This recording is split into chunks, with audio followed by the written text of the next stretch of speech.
One of my favourite parts of the chat with Morne was when he spoke about his apprenticeship. He didn't call it this, I called it this, but when he sat behind a player at the Bulls for a couple of seasons, just learning the craft of being a fly half, being a playmaker, and everything that goes along with that. I think that Tom Brady recently spoke about why that's important. But I think it's best, in my opinion, for young quarterbacks and rookie quarterbacks to kind of watch a veteran do it. And there's so much that goes on, and quarterbacks need to process so much information so quickly. And I think if you can have someone, I sat behind Drew Bledsoe my first year, what a great player he was, someone that I got to watch and learn from. Aaron Rodgers watched behind Brett Favre, Patrick Mahomes watched behind Alex Smith. So when you have a real pro in front of you, they can help with that learning curve, even though that young quarterback isn't necessarily going out there and losing confidence in what his abilities are. Those young players are going to get opportunities. The franchises need those young quarterbacks to come in and take a big step and lead that franchise on into the future. Right. I just like to give them a little bit of time to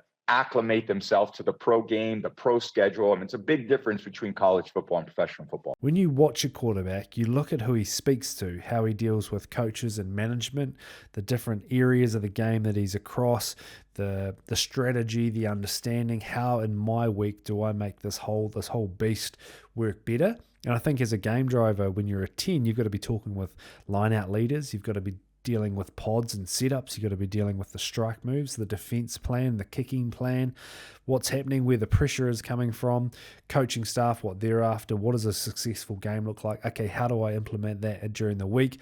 What can I handle and take the workload with the team and get my backline, my unit organized? That in itself is such a big skill, and if you get the chance to sit behind a really good 10, they will show you so many different things through their actions and how they move through a week that you'll pick up. Playing the game is a really small percentage of being a world-class game driver, and all the best 10s that you can think of have got a really cool way of getting through the week and bringing a team with them rather than just focusing on themselves. They bring the team, they get people to play better. We often hear about the best players make people around them better, and that is a big part of being a number 10 and a game driver for your team. The thing I have to tell kickers is you're a rugby player, not a rugby kicker. So, okay, I suppose how much time did you spend in your other parts of your game, your tackling, your defence, your passing game?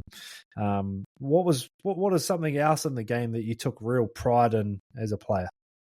I think the big thing for me, what I would also tell a lot of players and coaches, is to get that almost that time that you're not playing. I was playing at the Bulls. I started in 2003. I came to the Bulls, and for the first 3 or 4 years, I was sitting on the bench. I was sitting behind Derek Hougaard at that stage. He was playing for the Bulls, and I think that was the time where I actually learned a lot of the game.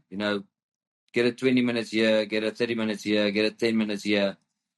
But you learn so much about the game, and I think these days the youngsters don't want to do it anymore. In South Africa, it works like if they don't make a team by 21 or 22, they go overseas, they go find another club, go make money or do something else.